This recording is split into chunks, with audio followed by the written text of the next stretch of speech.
lang yung makina eh. Iba ang lakas ng Yanmar.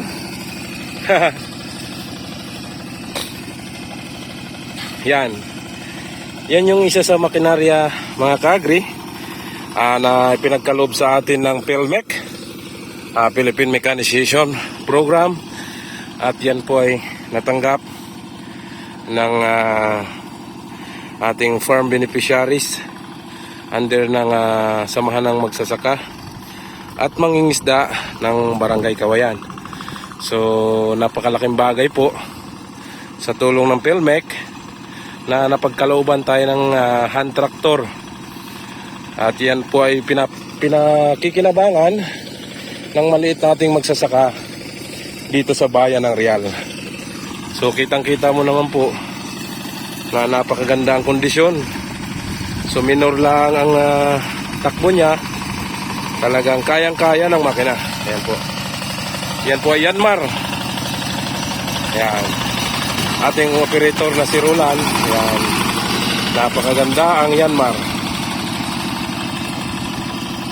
So ito ay final harrowing.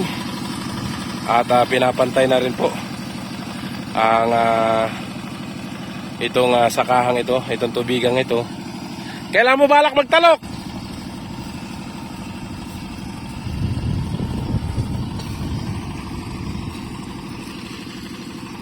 Dito po sa part na ito ay 80% na natatalukan. So mangilan-ngilan na lang ang hindi nakatalok. Yan sa side na ito.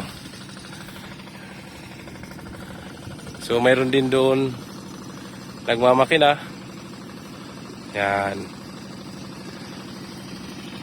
So yun naman ay private mga kaagri. Private yung nasa parting iyon. Ito po ay sasamahan. Yan, galing ng PhilMech. So ang variety na tinatanim, yung dinistribute natin kasama ang Office of Municipal Agriculture ay dalawang variety, Insik RC 216 at saka Insik RC 218. So nandoon na sila engineer. Yan ay staff ng National Irrigation, NIA. At kinukuha namin ang level ng rice field dito para mapag-aralan kung anong angkop na patubig para dito po sa ating palayan sa mga member beneficiaries natin.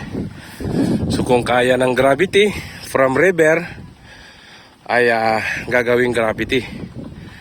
Pero dito sa part na ito ay medyo mataas mga kaagri. Siguro ang gagamitin dito is solar irrigation. So pag-aaralan pa po nila kasama ng team NIA sa pangunguna ng kanilang manager, si Sir Engineer Edwin Nazareno. Yan. At sa buong staff ng NIA, maraming salamat po. Hindi pa man namin abot kamay ang proyekto, pero nagkaroon kami ng pag-asa na magkaroon kami ng magandang patubig dito sa bayan ng Real. So almost 80 hectares po ang makikinabang, more or less 80 hectares. So ang makikinabang po dito. So ito isang part lamang sa beneficiaries. Itong Purok Matinik. So mayroon tong ilang parte, 4 na parte. Purok Matinik,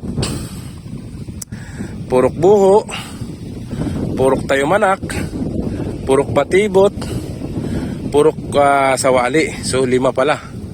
5 part. At mayroon tayong Purok Matinik Dulo, pang-6. Pero baka hindi na natin kayang ma-serve yung Barting Dulong yun dahil medyo may kataasan po. So pag-aaralan po ng NIA kung anong angkop na gagawing patubig dito sa side na ito. So ito ay 4th day na ng aming survey. Pang-4 na araw na po ito. Sana po ay tuloy-tuloy at makamtan namin ang proyekto. Na pasalamat din po tayo sa ating Pangulo una, Pangulong Bongbong Marcos, at sa lahat ng mga instrumento para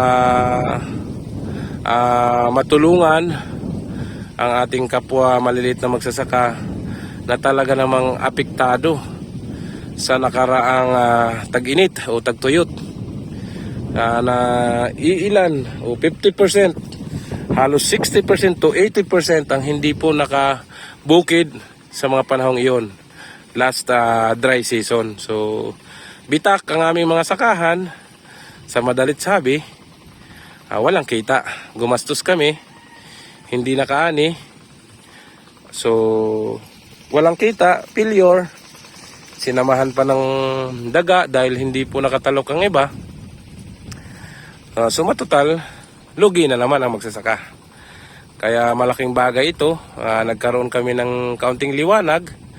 At nandito na po, talagang tuloy-tuloy naman ang pagsusukat ng NIA. Siguro ito na yung first step na gawa nila na pag-aaralan. Mas malaking bagay na napag-aaralan. At siguro sa susunod, kung tuloy-tuloy pa, mapapakinabangan ng ating mga maliliit na magsaka. So napahaba na po tayo mga ka-agri. Yan, maraming salamat din pala sa inyong suporta sa ating page, sa ating YouTube channel. Yan, kung ikaw ay bago lang po sa ating munting YouTube channel, huwag mong kalimutan pong i-subscribe ang ating channel. I-click mo na rin po ang notification bell. Kalimbang all mo na para lagi kang updated sa mga gagawin nating farm video. So hanggang dito na lang po muna ngayon mga ka-agri. Ako ang inyong ka-agri at ikaw ang bida.